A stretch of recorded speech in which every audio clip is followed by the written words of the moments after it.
अपना अटेंशन देंगे। आती हुई सांस, जाती हुई सांस पर अटेंशन देंगे। अपने आप को स्थित करेंगे। मन को इधर उधर से सेंट्रलाइज करेंगे।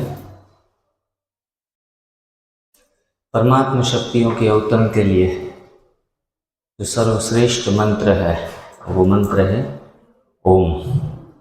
ओम से पूरी ब्रह्मांड की सारी शक्तियाँ उस स्थान पर निहित हो जाती हैं और उस शक्तियों के पवित्र पॉजिटिव वायुमंडल से हम अपने आप के संकल्पों को बहुत तीव्र उड़ान दे सकते हैं और हमारे जीवन में पूर्ण सफलता प्राप्त कर सकते हैं।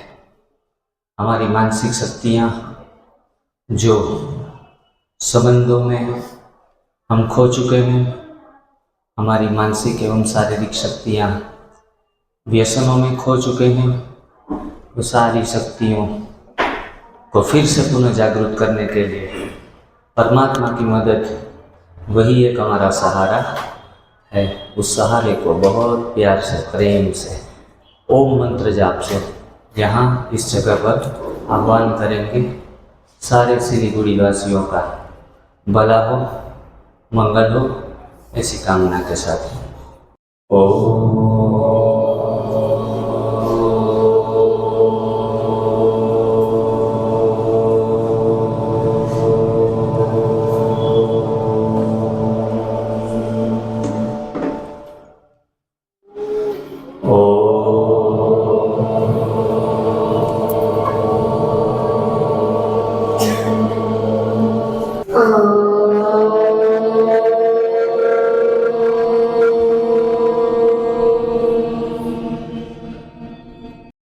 परमात्मा याद से,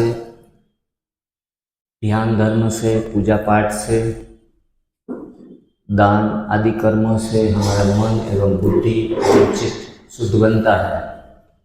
लेकिन उनका सर्वप्रथम चरण हमारे शरीर के शुद्धिकरण से होता है। पहले दिन से ही हम शरीर की शुद्धि के ऊपर पहले चरण पर काम कर रहे हैं। सभी ने एनिमा का भी बहुत अच्छे तरीके से, आई होप कि बहुत अच्छे इस्तेमाल कर रहे होंगे। दूसरी चीज, उपवास भी सुबह सुबह का 6 घंटा 8 घंटा रख रहे होंगे, क्योंकि उपवास में ही हमारी सारी बीमारियों की हीलिंग होना शुरू हो जाती है। और बिना एनिमा के उपवास के आप नहीं ही रख रहे होंगे, क्योंकि बिना एनिमा के उपवास रखना ये भी अलाउ नहीं है। तो सारी विधि के प्रमाण आप सभी इस प्रथा में, इस भोजन प्रथा में आप शामिल हो गए हैं। सुबह एनिमा का मैक्सिमम से मैक्सिमम उपयोग, उतना ही मैक्सिमम बेनिफिट्स होते जाएंगे। 3 दिन के दौरान आपको जो एनिमा का काल्पनिक भय है वो तो शायद निकल ही गया होगा और उनका आनंद उठा रहे होंगे। शरीर में जैसे ही हल्कापन आना शुरू हो जाता है, तुरंत ही हमारी मनोवृत्तियाँ भी शांत होने लगती हैं। किसी किसी को तकलीफ भी हुई होगी, सिर दर्द हो या ऐसे 10-15 लक्षण हैं जो हमें इस प्रथा को छोड़ने के लिए भी मजबूर करते हैं और जो टिक नहीं पाते, तो वो ऐसे 5-15 लोग ऐसे भी होंगे जो एक दिन के आगे कर नहीं पाए। लेकिन इस भोजन प्रथा की प्रयोगशाला में चारों 4 दिन आप टिके रहे, मतलब आप सफल हैं, विजयी हैं और आप कुछ करने ही वाले हैं।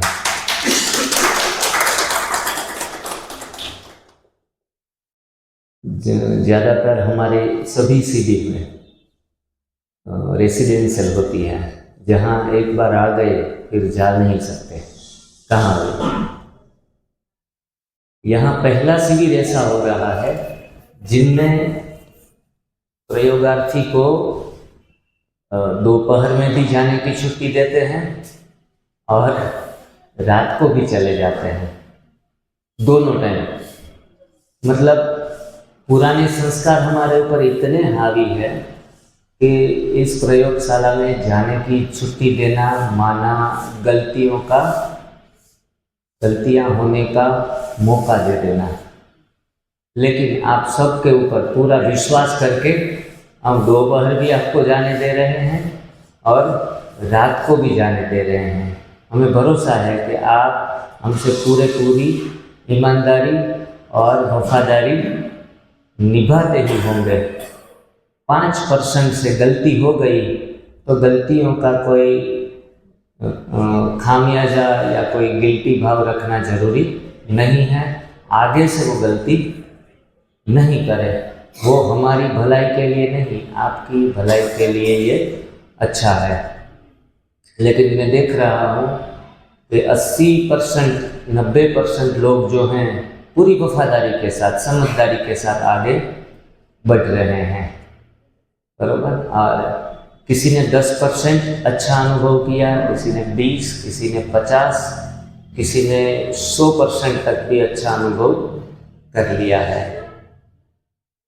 तो उसके लिए विशेष रूप से आप सभी को मेरी ओर से, हमारी टीम की ओर से बहुत बहुत बधाई, बहुत बधाई।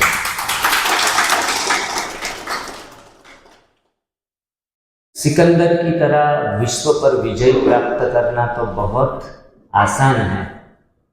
ऐसे काफ़ी सिकंदर जैसी मनोवृत्ति के लोग पूरी दुनिया में हो गए, लेकिन स्वयं के ऊपर नियंत्रण पाने वाले सिकंदर बहुत इस दुनिया में कम होते हैं। और वैसे ही सिकंदर अभी हम बन रहे हैं, बन गए नहीं लेकिन बन रहे हैं। जब आपका मन आपके कंट्रोल में, आपके संयम में जब आ जाता है, तब जीने का और अलग ही मज़ा होता है। और ये मज़ा हम आगे की ज़िंदगी में हम अनुभव करते रहेंगे। कई बार देखो, बाबा की मुरली चलती है, सत्संग चलता है, ध्यान चलता है, तो कई बार बोर भी होते हैं। कभी ख़त्म हो ये तो अच्छा है। परमात्मा, शिव बाबा, मीठा बाबा, ये सब भगवान भगवान करते करते भी थक जाते हैं। क्यों?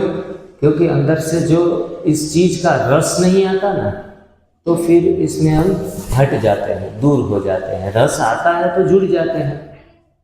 टीवी में कोई मूवी अच्छी हमारे मनपसंद चल रही है, 3 घंटे दौरान भी हमें सुस्ती नहीं होती। क्यों?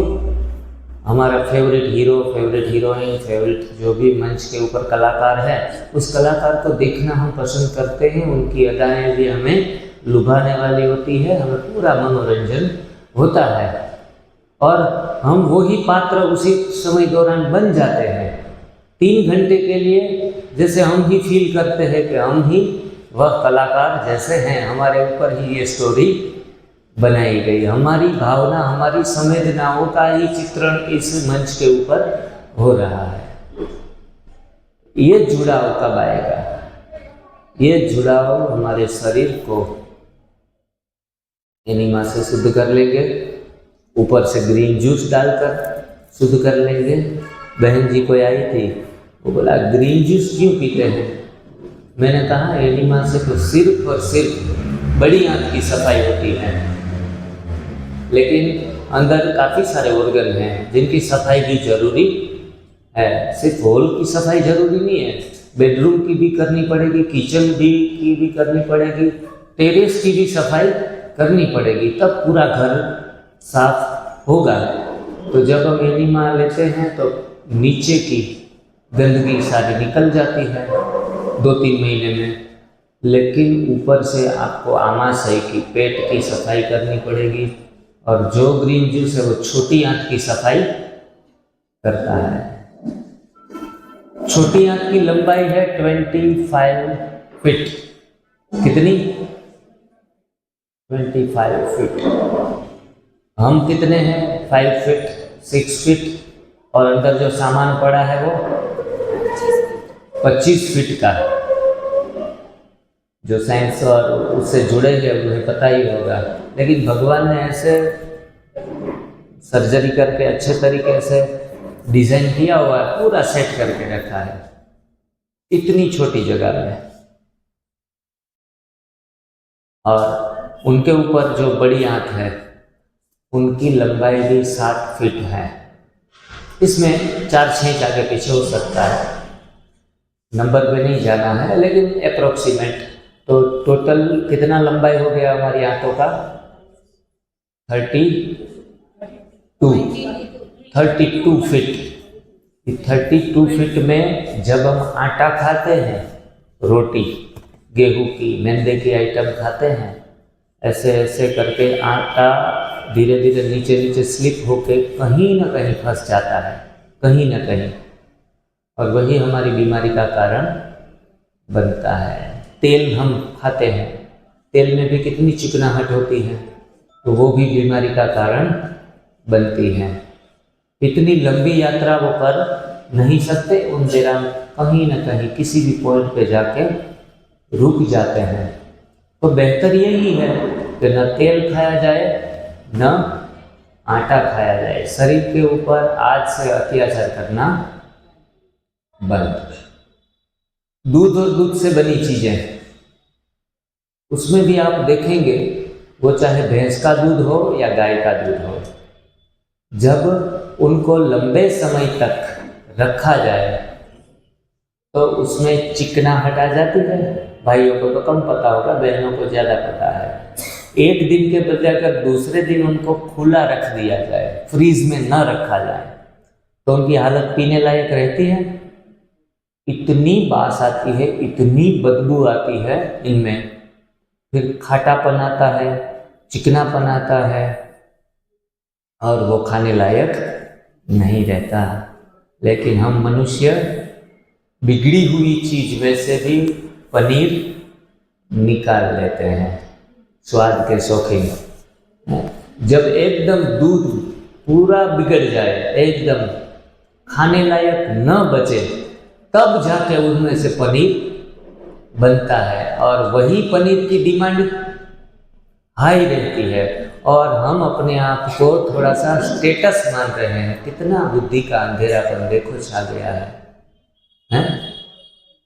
भैंस का दूध रखेंगे तो भी उनकी हालत ऐसी है, गाय का दूध रखेंगे, किसी भी प्रकार का A1 A2 जो भी प्रकार का, लेकिन अगर उसको गर्म किया जाए तो गर्म होने के बाद उसमें उतना उबाल आता है दूध में कि वो उस उबाल को कंट्रोल नहीं कर सकते।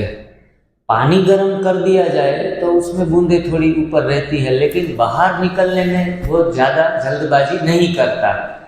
जिस चीज़ में गैस ज़्यादा होता है वो चीज़ उफान पे आ जाती है। तो यही साबिती है कि दूध को गर्म करने के समय हम 1 सेकंड की भी देरी नहीं कर सकते, क्योंकि उसमें गैस की मात्रा सबसे ज़्यादा है। हाई क्वालिटी का दूध हो या लोअर क्वालिटी का हो। वैसे हम मनुष्यों के लिए तो दूध की कोई क्वालिटी मायने ही रखती नहीं है। फिर जाके बहनें उस पर छींटे डाल देती है पानी के, उबाल बैठ जाए, टेम्पररी सॉल्यूशंस। फिर दूसरी बार उबाल आए, दूसरी बार छींटे डालेगी या क्या करेगी? बर्नर जो है गैस को बंद कर देगी, जहां से उबाल आना बंद हो जाए। कारण को हमने निवारण किया, किस चीज से उबाल आ रहा है उस चीज को इनके ऊपर हमने काम किया। 10 बार छींटे डालेंगे तो 10 बार उबाल भी नीचे रुक जाएगा, लेकिन इसमें मूर्खता है ना, मूर्खता ही है। कोई कहेंगे आपको दूसरा कुछ काम नहीं है, सिर्फ पानी के छींटे डाल रहे हैं। लेकिन जब बीमारी आती है तो बीमारी के दौरान हम बीपी की गोलियां सुबह ले ली, क्या किया? पानी के छींटे डाल दिए। शुगर की गोली ले ली, पानी के छींटे डाल दिए। थायराइड की गोली ले ली, पानी के छींटे डाल दिए। सिर दर्द हुआ, यही किया। कोई भी रोग हुआ, किसी भी रोग में चूर्ण या मेडिकल की कोई भी गोली, या फिर ज़्यादा शुगर बढ़ गई तो इंजेक्शंस, इंसुलिन लगा लिया। ये हम अपने शरीर के साथ तो बरसों से करते आ रहे हैं, फिर भी कभी फुर्सत ही नहीं मिली सोचने की कि पानी के छींटे कितने समय तक डालते रहेंगे। सही है ना बहन जी? कि थायराइड की गोली हम अगर लाइफ लॉन्ग ले रहे हैं तो कहीं ना कहीं चूक हो रही है हमारी। सर्दी हो जाए तो वो फिर हम मेडिकल साइंस से हम बिल्कुल ही नाराज हो जाते हैं। फिर हम कहाँ जाते हैं? कहाँ जाते हैं? हाँ, आयुर्वेद के पास जाते हैं, नेचुरोपैथ के पास जाते हैं, फिर सप्लीमेंट्स के पास जाते हैं। सप्लीमेंट्स अपने आप फूड सप्लीमेंट्स, जिनके कारण हमारा शरीर थोड़ा नियंत्रण में आए, शुद्धिकरण में आए। देखो, हम किसी की आलोचना नहीं करते हैं, लेकिन हमें सोचने के लिए अभी मजबूर होना पड़ेगा। हम क्यों आयुर्वेद के पास जा रहे हैं? हम क्यों नेचुरोपैथ के पास जाना पड़ रहा है? हम क्यों देसी नुस्खे अपनाते हैं? सूंठ की गुड़ के साथ मिलाकर गोली खा लेते हैं अगर हमें कफ वगैरह हो गया। सूंठ आप यहाँ यूज करते होंगे, सर्दियों के मौसम में सूंठ की गोली खा रहे हैं। होम मेड रेमेडीज लास्ट में हम वो भी करते हैं। शुगर बढ़ गया तो मेथी घर में जो किचन में पड़ी रहती है, उस मेथी को क्या करते हैं? रात को पानी में भिगो देते हैं और फिर सुबह को खा लेते हैं। ये हो गई होम रेमेडीज। हम कहते हैं देखो हमने घर से ही उपचार कर लिया, लेकिन मैं आज आपको पूरा सोचने पर मजबूर करने वाला हूँ। वो मेथी की यात्रा भी रुक नहीं रही है। घर की रेमेडीज, घर में बने औषधों से भी हम निजात नहीं पा रहे हैं। अगर 5 दिन मेथी बंद, फिर से शुगर ऊपर। कोई भी चीज से सॉल्यूशंस नहीं है, फिर भी अपने आप को तो हम ज्ञानी समझते हैं। हमने देखो ये नुस्खा निकाल लिया, एक प्रकार का काढ़ा पिया, हमने नुस्खा निकाल लिया। हमने किसी भी प्रकार के सप्लीमेंट्स ले लिए, उसमें से omega 3, vitamin B12, vitamin D3 देखो हमने ले लिया, लेकिन वो भी कब तक वही लेते रहेंगे, मूर्ख बनते ही रहेंगे। हाँ, ये सरासर फुलिशनेस है। 2-4 दिन के लिए, 5 दिन के लिए, सप्ताह भर के लिए किसी के सहारे चले जाओ, आई डोंट माइंड, मुझे कोई आपत्ति नहीं है। हाँ, थोड़े दिन के लिए जिम करने चले जाओ, कोई आपत्ति नहीं है। कोई पथी, होम्योपैथी, नेचुरोपैथी, एलोपैथी या फिर जो चौथी पैथी कौन सी है, आयुर्वेद, वो सारी पथियों के पास चले जाओ, सुजोग हो या कोई भी हो। लेकिन डॉक्टर साहब अगर एक पॉइंट्स दबाएंगे तभी सामने वाले को रिलीफ मिलने लगता है। डॉक्टर साहब मुझे बता रहे थे कि ये हाथ का पंजा है और इसमें सारे प्रकार के जो हमारे अंग हैं इसमें आ जाते हैं। मेरे ख्याल से डॉक्टर साहब ये सिर है, हाँ ये सिर है, फिर इनके आगे आँखें हैं, फिर आगे आगे जाके गले का भाग है, फिर आगे जाके यहाँ से हमारा मिडल जो भाग है वो पेट का हिस्सा, वो सारा बनता है। मैं बहुत ज़्यादा कुछ जानता नहीं इनके विषय में, साहब ने मुझे थोड़ा नॉलेज बताया था, मैं हर चीज़ जानने के लिए उत्सुक रहता हूँ। ये पूरा पेट का हिस्सा है। और डॉक्टर साहब ये जो बीच वाली जो उंगलियां हैं वो पैर हैं, दोनों पैरों में कोई तकलीफ है तो इसको प्रेस करते हैं। ये दोनों हाथ है हमारे, एम आई राइट? ये दोनों हाथ हैं, इनको दबाने से हाथों में कोई तकलीफ हो तो मतलब पूरा शरीर हमारे हाथों में, इनके मेरिडियन पॉइंट्स हैं, कहीं भी दबाओ, बरोबर। यहाँ दबाओगे तो गले में ठीक होना आप शुरू हो जाएगा। फिर इसके नीचे जाओगे तो धीरे धीरे करके आप नीचे उतरते जाएंगे। बीच का हिस्सा दबाओगे तो एकदम सेंटर, वो पेट का सेंटर प्रेस होता जाएगा। लेकिन बहुत अच्छी चीज़ है, देखो एक्यूप्रेशर भी कैसी है, बहुत अच्छी चीज़ है। दबाने से वहाँ ट्रिगर हो रहा है, और एब्सोल्युटली राइट है।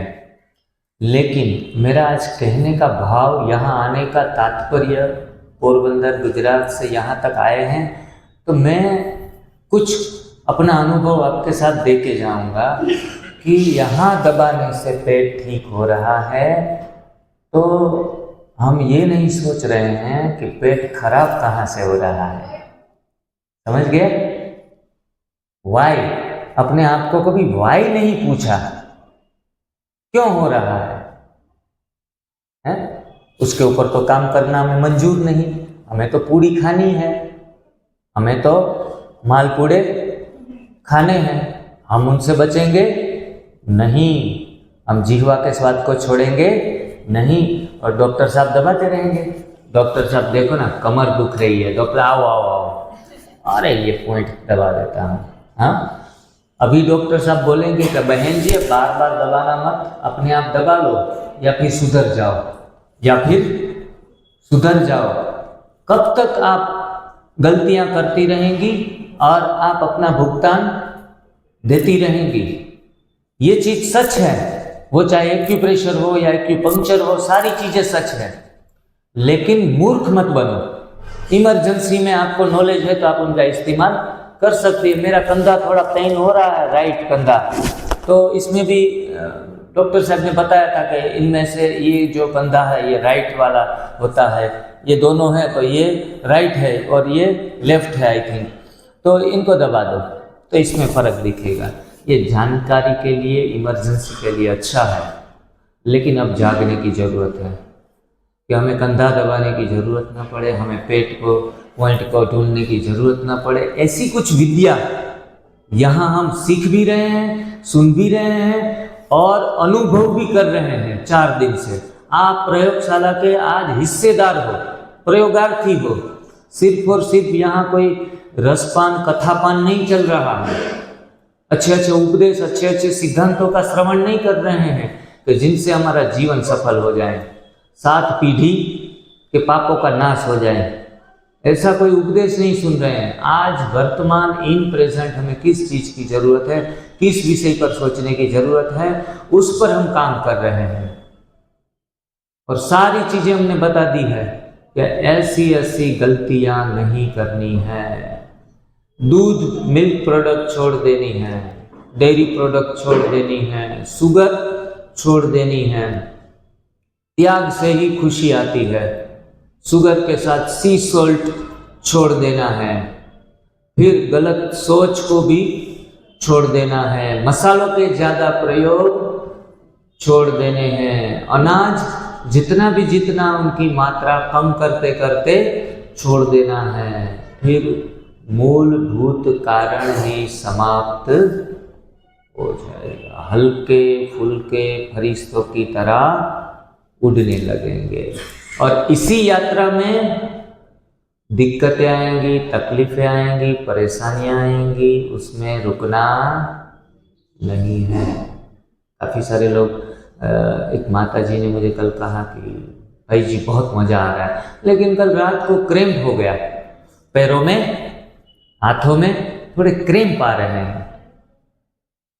तो मैं इतना ही कहना चाहूँगा, कुछ भी हो जाए, कुछ भी हो रहा है शरीर के साथ, शरीर की विद्या, शरीर का अपना एक साइंस है, उस मुताबिक वो सारा सेट होने में आगे पीछे ऊपर नीचे कुछ भी होगा वो फिर अपने आप शांत स्थिति में आ जाएगा।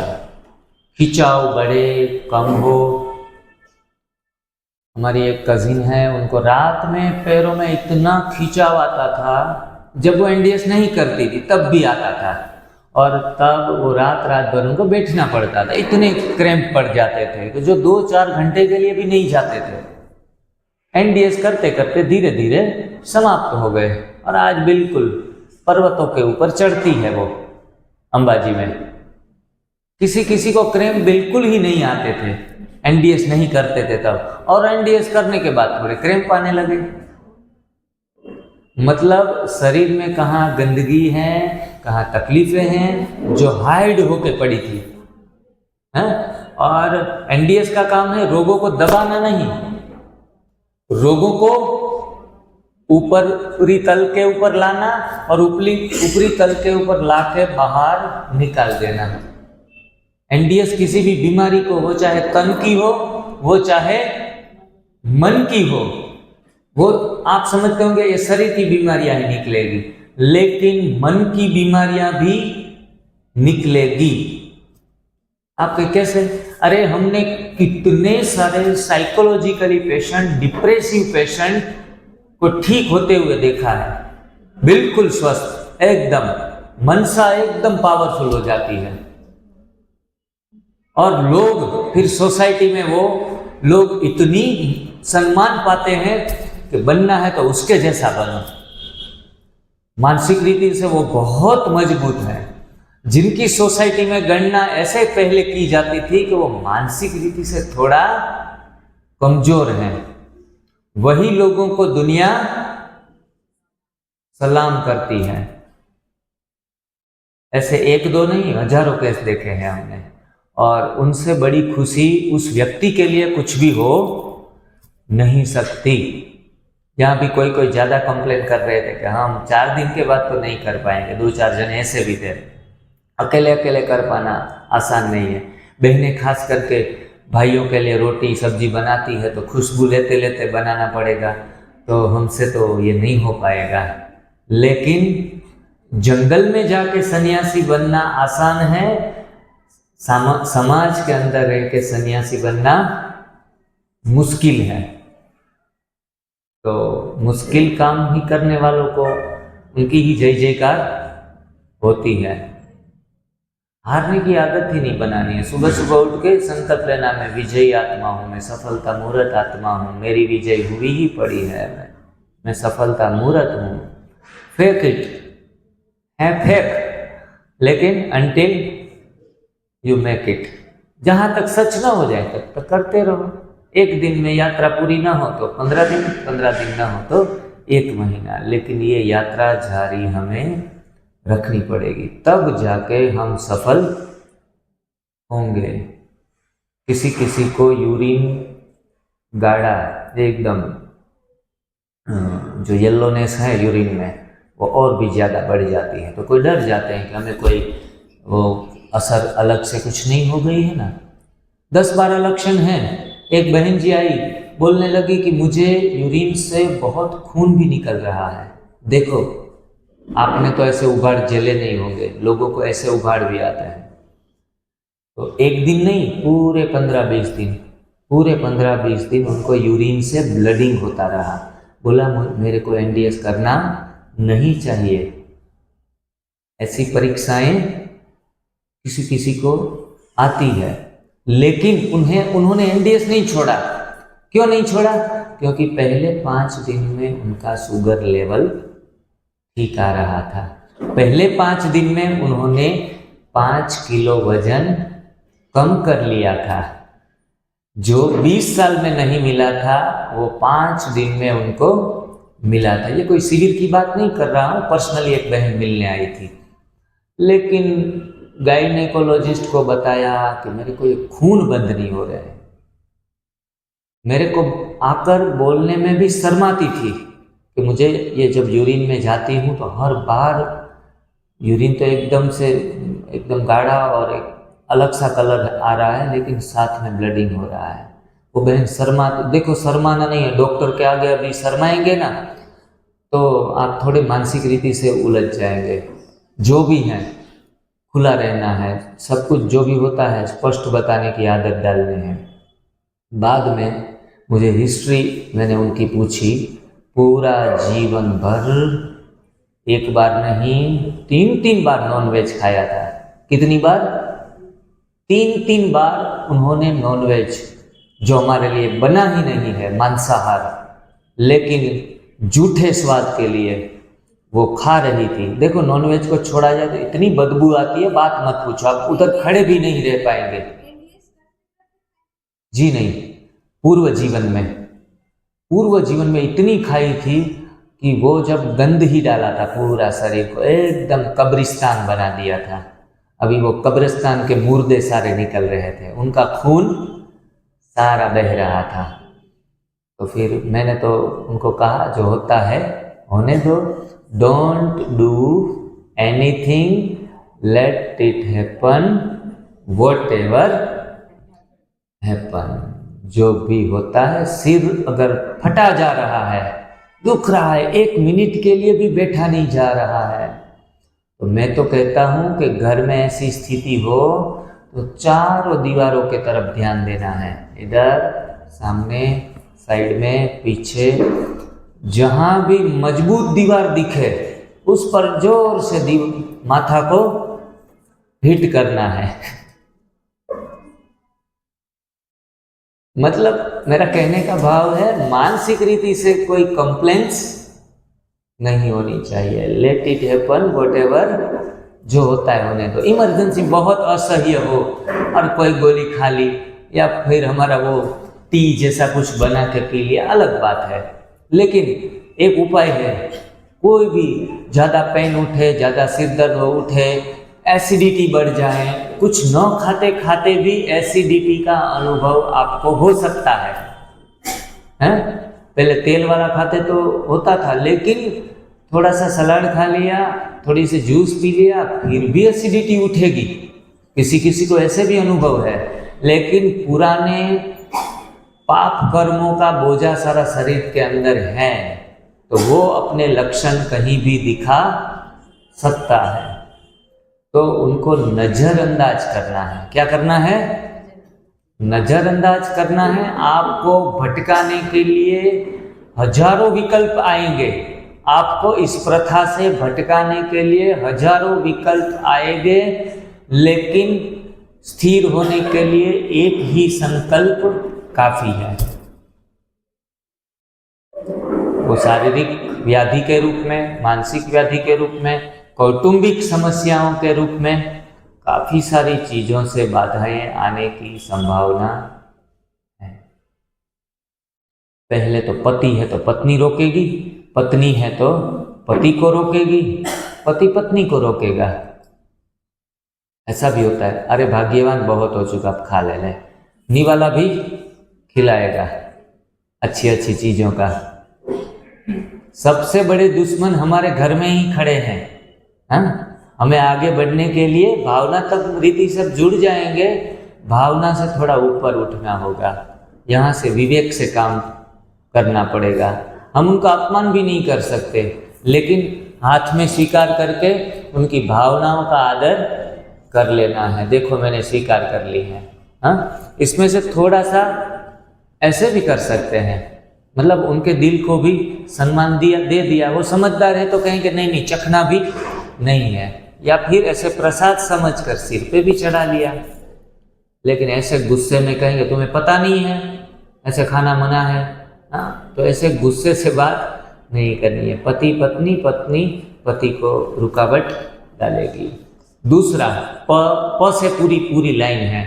पा मतलब पाठशाला, पाठशालाओं में जो पढ़ाया गया है वो भी हमें रोकेंगे। अरे भाई रहने दो, ये कठोल जो पल्सिस हैं वो तो खाने ही पड़ेंगे ना, क्योंकि पल्सिस में तो प्रोटीन है, प्रोटीन खा लो, यहाँ प्रोटीन तो आप खा नहीं रहे हो। पाठशालाएं भी हमें रोकेगी, हमारे पालक वो भी हमें रोकेंगे। पालक में कौन कौन आता है? हाँ, माता पिता ये सारे आएंगे, या फिर हम चाचा चाची के पास रह रहे हैं तो चाचा चाची भी रोकेंगे। हम किसी मेहमान बनकर गए हैं तो जहाँ भी गए हैं, जहाँ भी हमारी पालना हो रही है, वह पालक भी कह रहे अरे छोड़ो, एक दिन के लिए पिकनिक में घूमने के लिए आए हो, ये डाइट ये सारा क्या डाइट लगा रखा है, लो ले लो, ऐसे नहीं बात बनेगी, है? हम 20 साल से शुगर के पेशेंट, 20 साल से 5 साल से थायराइड के पेशेंट, फिर भी हम उनका दिल रखने के लिए अपने आप को बर्बाद कर देंगे, और ऐसे पूरा जीवन बर्बाद होकर हम चलते हैं। उनके साथ प्यार का रिश्ता एक अलग बात है, और भावनाएं, विवेक एक अलग बात है। उनको कहना चाहिए कि बहन जी मेरा एक डॉक्टर ने मना किया है, वहाँ दूर से आए थे, गुजरात से, इतनी दूर से आए थे, तो फिर मेरे को तो थोड़ा सम्मान करना पड़ेगा, मैं इस चीज़ को बाद में ले लूँगी, बराबर? वैसे हमारे पालक, हमारी पाठशाला, ये सब भी हमें दुविधा में डालेंगे। तीसरा, पिता, पिताजी भी कहेंगे, पिताजी के आगे तो किसी की कुछ चलती नहीं है। फिर है हमारा पीयू। पीयू पीयू मतलब हमारा, जो कहते हैं ना हमारे जान से भी ज़्यादा कोई प्यारा होता है ना, उनको पीयू बोलते हैं। तो वो पीयू भी हमें दखल अंदाजी करेगा। फिर आता है पियर। पियर आप शब्द यूज कर रहे हैं, एक ससुराल मायका। हाँ, वेरी गुड। तो ये मायका जिनको पियर बोलते हैं, तो मायके में भी जाएंगे तो अरे मेरी बेटी कितनी जो दुबली पतली हो गई है, चलो चलो खा लो। तो ये पियर भी हमें परेशान कर सकता है। फिर है पिरसणिया। पिरसणिया मतलब क्या होता है पता है? पिरसणिया गुजराती शब्द आएंगे, थोड़े गुजरात से आए हैं। तो पिरसणिया मतलब जहाँ भी हम भोजन करने जाते हैं वहाँ जो सर्व करते हैं, खाने की चीज़ों को जो सर्व करते हैं ना, उनको हमारे गुजराती में पिरसणिया बोलते हैं, परोसने वाले। हाँ, तो ये पिरसणिया भी हमें परेशान। यहाँ भी हम देखते हैं कि इतना सलाद लिया, नहीं नहीं नहीं नहीं, ये एक और डाल दिया है। हमारी कैपेसिटी नहीं है, हमारा शरीर नहीं मांग रहा है, फिर भी किसी की भावना में आके बह जाते, अरे इतना प्यार से खिला रहे हैं तो एक चम्मच और सही, किसी भी तरह मैनेज कर लेंगे। तो गलत भोजन तो लेना ही नहीं है पिरसानिया, लेकिन सही भोजन भी जो अतिरिक्त मात्रा में दे तो लेना है या लेना नहीं है? नहीं लेना है। तो पिरसनिया भी हमें परेशान कर सकता है। फिर पुत्र। पुत्र हमारा बर्थडे हो और उनके लिए केक बनी हो, मम्मी खा लो, पिताजी खा लो, तो बोलेगा अरे आज एक साल में एक तो दिन आता है, और वो भी उनकी केक हम नहीं खाएंगे बेकरी प्रोडक्ट की, तो उनको तो बुरा लग जाएगा, पूरे मेहमान भी बुला के रखे हैं। तो पुत्र भी परेशानी में डाल सकता है। फिर है पुत्री हमारी, सन और डॉटर, वो भी हमें मजबूर कर सकती है। देखो हम सावधानियां दे रहे हैं, कहाँ कहाँ से आपको परेशानियां, माया आ सकती है, उनके लिए अलर्ट कर रहे हैं। इस सारी चीज़ों से मैं गुजर चुका हूँ, और मैंने पहले दिन से ही कहाँ भी हार खाने के लिए खुद को कभी खड़ा नहीं किया है, क्योंकि मैं जो पकड़ लेता हूँ उनको पकड़ लेता हूँ। आपको जानकर थोड़ी हैरानी होगी कि जब से मैंने एनडीएस फॉलो किया है, शुरुआत की है 2017 से, 7 से भी शुरुआत की थी, लेकिन मैं सीरियस नहीं था। 2017 से इनको अच्छे तरीके से मजबूत रीति से पकड़ लिया एनडीएस को, तब जाके कभी भी मैंने एनडीएस के किसी भी नियम इनके नीति नियम रूल्स के साथ कभी भी बेईमानी नहीं की है। इवन सिंगल डे भी नहीं, सिंगल डे भी नहीं।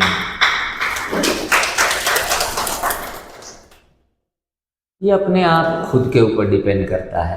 बाकी एनडीएस जिनको नहीं करना है वो हजारे बहाने ढूंढ लेता है?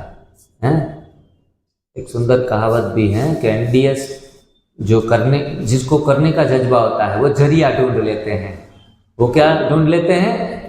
जरिया। इतने दूर से वो भाई आज चले गए हैं, जो भाई कल 3 दिन रुके, काफ़ी क्रोनिक, झारखंड वाले क्रोनिक डिसीज से पीड़ित थे। अपनी परेशानी, ऐसी परेशानी हमको हो ना तो हम तो पूरे अंदर से हिल जाएं, खत्म हो जाएं, ऐसी सिचुएशन थी उनकी। लेकिन मैं उनके चेहरे पर कभी भी शिकायत नहीं देखी मैंने। और पूरा रिटायर आर्मी मैन थे, आर्मियों वाला जज्बा था उसमें। इतनी बीमारी, इतने दर्द में, इतने किलोमीटर से खुद गाड़ी चला के आना, इट्स इम्पॉसिबल। अरे दूसरा गाड़ी में बिठा के आए तो भी परेशान हो जाए हम, लेकिन उनका जज्बे को तो हम सलाम करते हैं। इतनी दूर से, यहाँ से भी सिलीगुड़ी से दिल्ली भी काफ़ी दूर है, दिल्ली से भी कितने लोग आए हैं।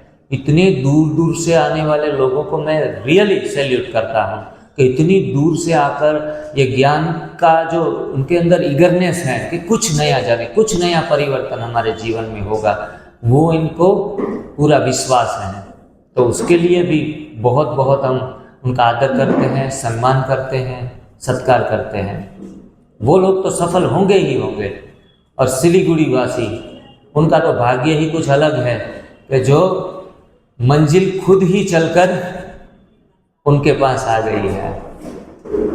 तो पुत्र पुत्री, फिर पुराने ख्यालात, पुराने सब अपने अपने पुराने ख्यालात छोड़ के बैठे हैं या पकड़े हैं? छोड़ दिए भाई लोग, पुराने ख्यालात छोड़ दिए, थोड़े थोड़े पकड़े हैं भाई जी। थोड़ा कोई पकड़ भी लेते हैं, नहीं छूट पाता। वही बात का हम जिक्र कर लेते हैं कि कल जो बात निकली थी कि जो देसी गाय है, झालर वाली गाय है, जिसके ऊपर वो खूंद होती है, और उनके जो गौमूत्र से भी काफ़ी सारी चीज़ें बनती हैं, इनके जो गोबर से भी, इसमें भी काफ़ी सारे तत्व पाए गए हैं। गाय को हग करने से हमारे अंदर अलग प्रकार की ऊर्जा का संचार होता है। Everything is right, everything is right. Science ने सारा उनकी खोज की, उनके अंदर पूरा रिसर्च हुआ लेबोरेटरी में, सारी बातें जानने को मिली। गौमूत्र हम क्यों पी रहे हैं? हमारी छाती में मानो कि कोई ब्लॉकेज आ गए हैं, गौमूत्र पीने से उनको थोड़ा धक्का लगता है और वो हटता है। लंबी यात्रा के दौरान 5-15 दिन, महीने दिन उनका कोर्स कर लिया, ओके दैट्स गुड। फिर बाद में हमारे पास शस्त्र आ गए। देखो ये गौमूत्र है ना, वो कभी भी हम कुछ ऐसा उल्टा फुल्टा खा लिया ना, तो गौमूत्र तो हमारे पास है, हम कर लेंगे। लेकिन मैं शुरुआत में मैंने जो बात बताई कि जो हो ही ना हो, ये कचरा फंसे ही नहीं, ऐसा क्यों आप नहीं सोच रहे हैं? ये तो आप मूर्ख हैं। लोग कहते हैं एक पॉइंट पकड़ में आ गया, दबाओ, तुरंत सिर का दर्द गायब। अरे मूर्ख मत बनो, यहां से सिर के दर्द को न जाने दो। सिर के दर्द को जाना है तो गैस्ट्रिक चीजें जो भी हैं वो खानी बंद करो, गलत सोच को चलाना बंद करो, भारीपन बंद करो, डिप्रेशन लाना बंद करो, तनाव से जीवन जीना बंद करो।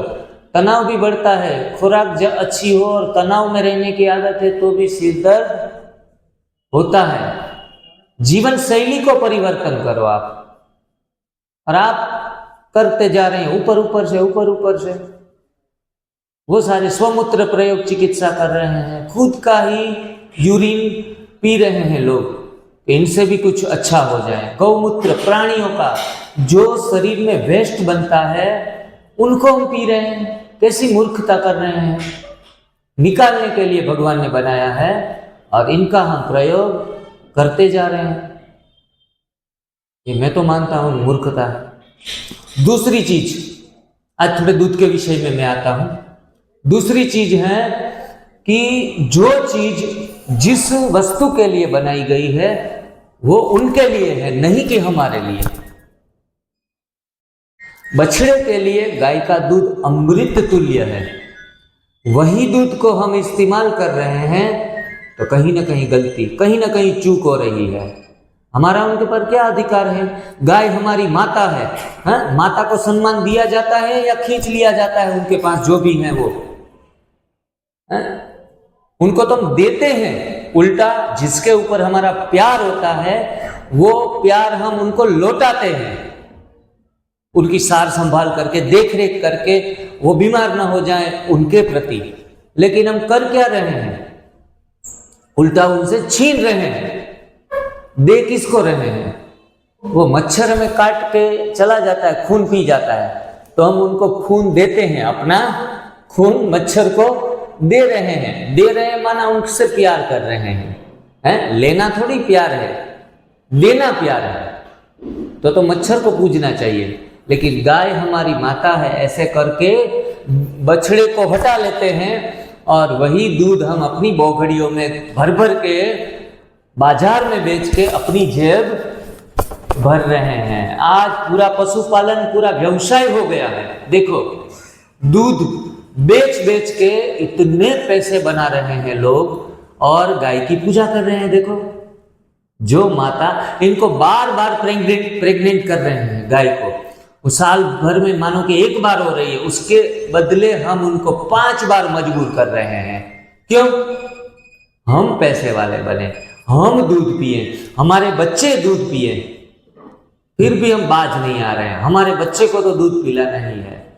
जब माँ के स्तन में दूध नहीं आ रहा है तो गाय के आंचल में घुस जाते हैं और हम बछड़े का जो भाग्य का दूध है, उनका पालन की हिस्सा है, वो हम हमारे बच्चे को, और हम चाय बना बना कर पी रहे हैं। सुबह सुबह चाय नहीं पी तो मूड नहीं बनता। देखो, मैं तो कहूँगा एक्चुअल में पाप के भागी बन रहे हैं। गाय का दूध लेके हम अपने बर्तन में डाले, सुबह से पाप कर्म का बोझा सिर पर चढ़ता जा रहा है। छोड़ दो गाय के दूध को, पीने दो उनके बछड़े को, उनका अधिकार है। भले अमृत तुल्य है, चाहे हमारे शरीर में जाए भी, हमें भी कोई फायदा करे। क्यों फायदा ले? ऐसा फायदा जो दूसरे के हिस्से का है, हमारे हिस्से का थोड़ी ही है।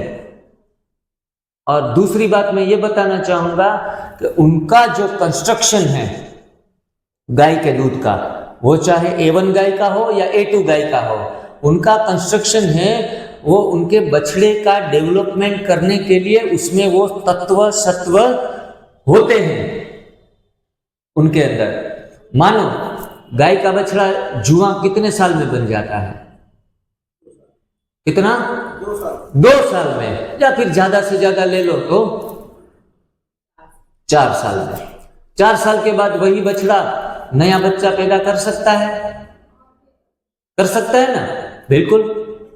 इतना वो बलशाली बन जाता है जो नई प्रजाति को उत्पन्न कर सकता है। उनकी क्षमता इतनी बढ़ जाती है। वो देसी गाय का दूध पी के भी बछड़ा 25 साल के बाद बनता है या 4 साल के बाद? देसी गाय का दूध पी के भी, गिर गाय का दूध पी के भी, वो झालर वाली गाय का दूध पी के भी बछड़ा तो 4 साल में ही जुआ बन रहा है, युवा बन रहा है। उसमें तो वो 25 साल नहीं लगा रहा है। उनके ग्रोथ का जो लेवल है वो 4 साल में एकदम मर्द बन जाए, वैसी ताकत वो दूध में है। बरोबर? क्योंकि जानवर की आयु ही 25 साल की है। 25 साल में उनको सारे काम निपटा के वो मर जाते हैं। तो उनका भगवान ने ग्रोथ रेशियो ऐसे रखा, उसमें कंपोनेंट्स ऐसे रखे।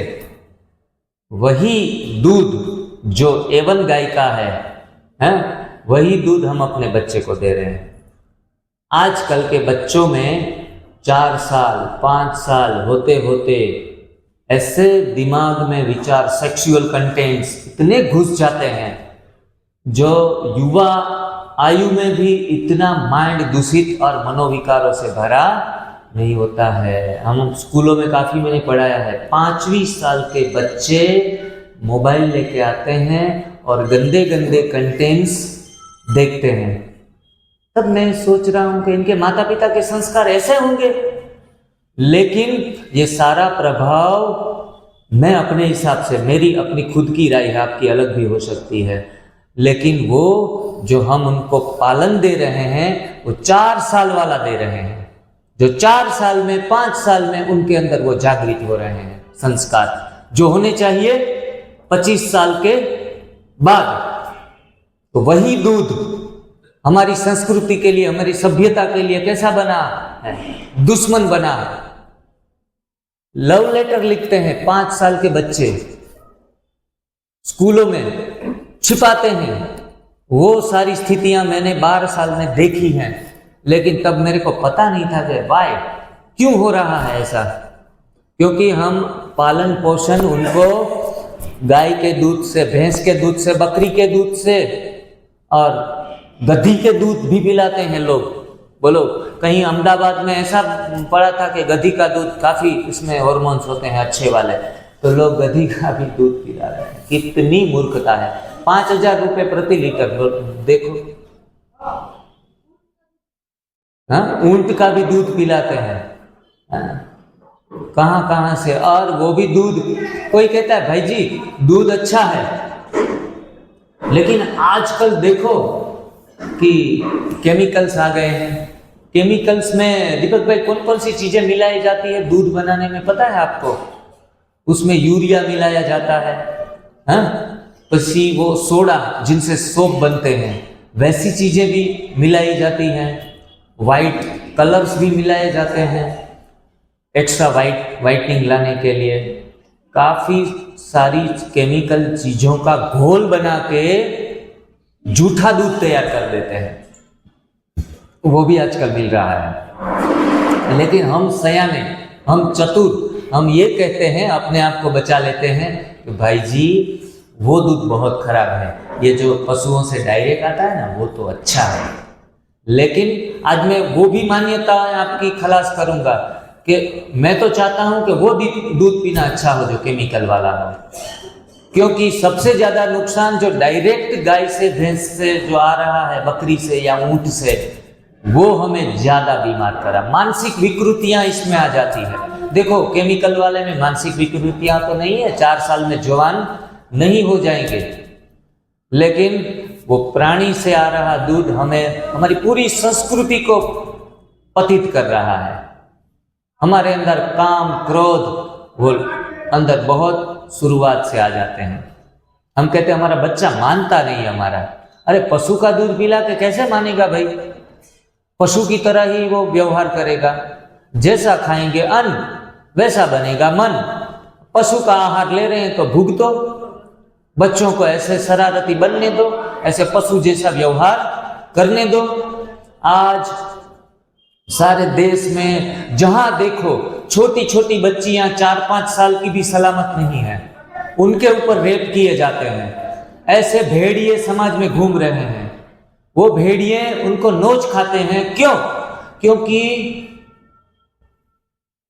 आज खान पान गलत हुआ है और खान पान से मानसिक विकृतियां बढ़ रही है, इसलिए आज पूरा समाज ध्वस्त है।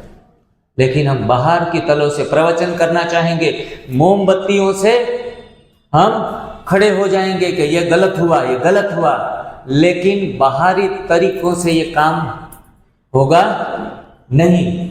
ये होगा तो स्वयं के सुधार से, स्वपरिवर्तन से, भोजन परिवर्तन से ये सारी चीजें होगी। भोजन परिवर्तन सिर्फ बीमारियां हटाने का मुहिम नहीं है हमारा ये मिशन। भोजन परिवर्तन पूरे समाज को परिवर्तन करने का मुहिम है। समाज के हर एक व्यक्ति की सोच को परिवर्तन करने का ये मुहिम है। एकता संगठन लाने का मुहिम है ये। आज देखो कोई दिल्ली से है तो कोई झारखंड से है, कोई सिलीगुड़ी से, कोई गुजरात से है, हम एक नहीं बने हैं, सब साथ में बैठे हैं, बड़े प्यार से बैठे हैं। तो ये मुहिम पूरे भारत को अखंड भारत बनाने का भी मुहिम है। जब भोजन बदलेगा, अन्न बदलेगा, तो विचार अपने आप ही बदलेंगे, वृत्तियां अपने आप ही शांत होती जाएंगी। सही भोजन खाने वालों को किसी के प्रति निंदा, किसी के प्रति घृणा, किसी के प्रति ईर्ष्या आएगी नहीं, चांस ही नहीं है। वो हमेशा सर्व की भलाई में अपना भला महसूस करता रहेगा। ये भोजन की ताकत है, वो किसी का बुरा कर ही नहीं सकता। अगर पका पका कर खाएंगे, चाहे सात्विक चीजें हों, वो पका पका कर खाने के बाद भी हमारे अंदर विकृतियां लाएगी, ये पक्का है। सात्विक चीज, आज हम समाज में कुटुंब में बैठे हैं तो हम अपना कॉलर टाइट करके बताते हैं कि हमने कभी रेस्टोरेंट में खाया नहीं है, हमने दूसरे के हाथ का भोजन किया नहीं है, मैंने 20 साल से किसी के हाथ का भोजन नहीं आरोप में लिया था। तो फिर हम अपने आप को ज्ञानी ज्ञानी समझते थे, लेकिन फिर भी खटिया पे खड़े थे, लेटे थे। तो ये सारी बाहरी तलों की बातों को छोड़ो कि हम किसी के हाथ का नहीं खाते, किसी का बनाया हुआ नहीं खाते। अच्छी बात है, ये बात अच्छी है, क्योंकि दूसरों के विचार कैसे हैं हमें पता नहीं है, हमारे अंदर विकृतियां कुछ आ न जाए, हमारी योग की स्थिति खराब हो न जाए।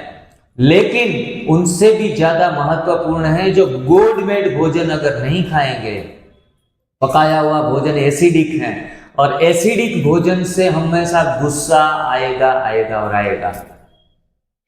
गरम खाएंगे तो दिमाग गरम होगा ही होगा, वो चाहे कितना भी सात्विक हो, चिड़चिड़ापन आएगा ही आएगा। तो ऐसे हम अपने आप को छुड़ा नहीं सकते कि हम तो योगी हैं। 3 बार खाएं वो रोगी, 2 बार खाएं वो भोगी, और 1 बार खाएं वो योगी।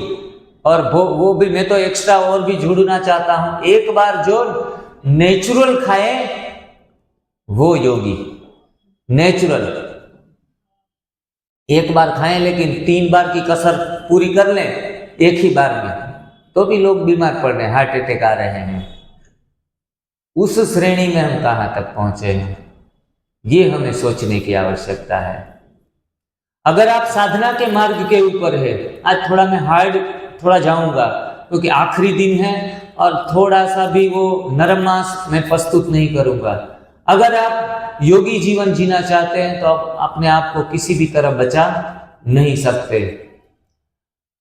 साधना का मार्ग अगर सुख की तरफ न ले जाएं, आज के समय आप दुखी हैं, परेशान हैं, बीमारियों में जूझ रहे हैं, तो आपने उस रास्ते को जो सही तरीके से जाना चाहिए आप वो नहीं जा रहे हैं, आप गलती कर रहे हैं। आप कहाँ गलत हैं, आप तकलीफ में हैं।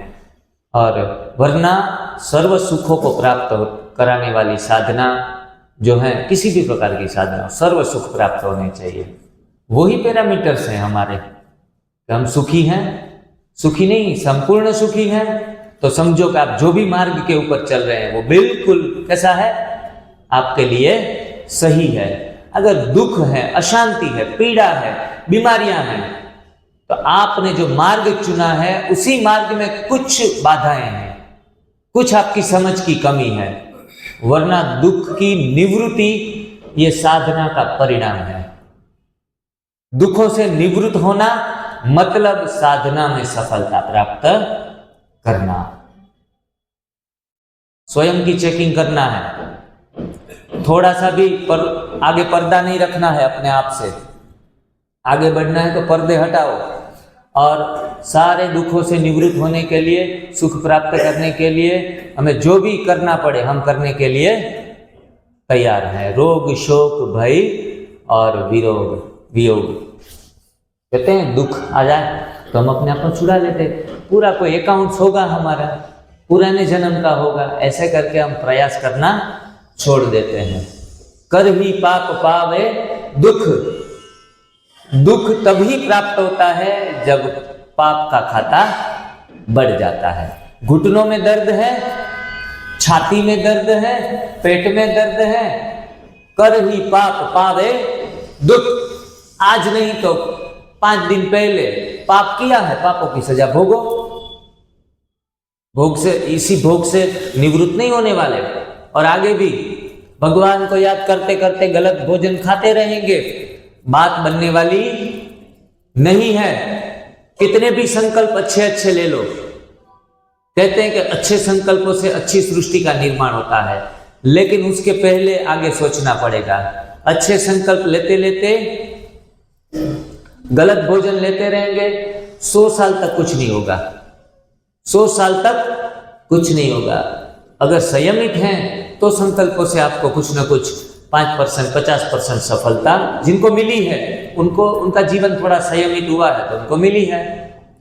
लेकिन 100% संयमित जीवन करेंगे तो हमें 100% सफलता प्राप्त होगी। पाप करना नहीं है, पाप मतलब पालनहार से दूर जाना, पालनहार से दूर जाना। सबका पालनहार कौन है?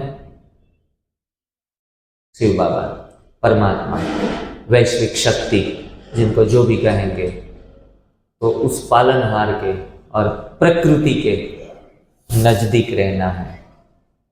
अगर हम खुद को परिवर्तन करेंगे, हाँ, खुद की प्रकृति को हम परिवर्तन करेंगे, स्वभाव को परिवर्तन करेंगे, प्रकृति से हम जुड़ जाएंगे तो हमारे अंदर परिवर्तन आता जाएगा, दुखों की निवृत्ति होती जाएगी और अपक्व आहार जितना भी हमारे जीवन में हम लेते रहेंगे, ध्यान करते रहेंगे, मेडिटेशन करते रहेंगे और सेवाओं में अपना हाथ लगाते रहेंगे, धीरे धीरे करके संपूर्ण स्वास्थ्य की प्राप्ति होती जाएगी। 5 दिन में अगर हम जो चाहते हैं वो नहीं मिला है, हमें पूरा जो आशाएं लेकर आए थे वो शायद पूरी न हुई हो, थोड़ा बहुत एक आचमन ही मिला हो, आचमन, तो भी मायूस नहीं होना है, क्योंकि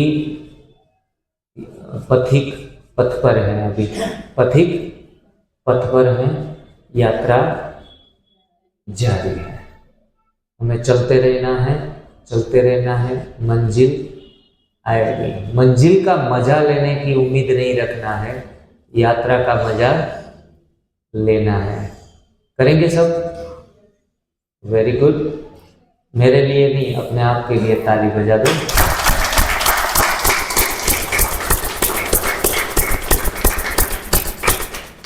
ग्रीन जूस के बाद यही सेशन को थोड़ा आगे बढ़ाएंगे।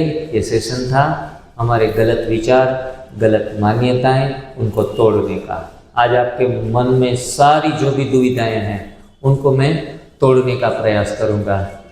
मतलब कोई एक्सेप्टेंस 100% लेके ही चलना है, अपनी बात मनवा के ही जाऊंगा, ऐसी कोई चीज़ नहीं है।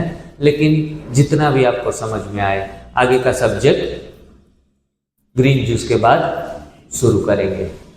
Okay, thank you.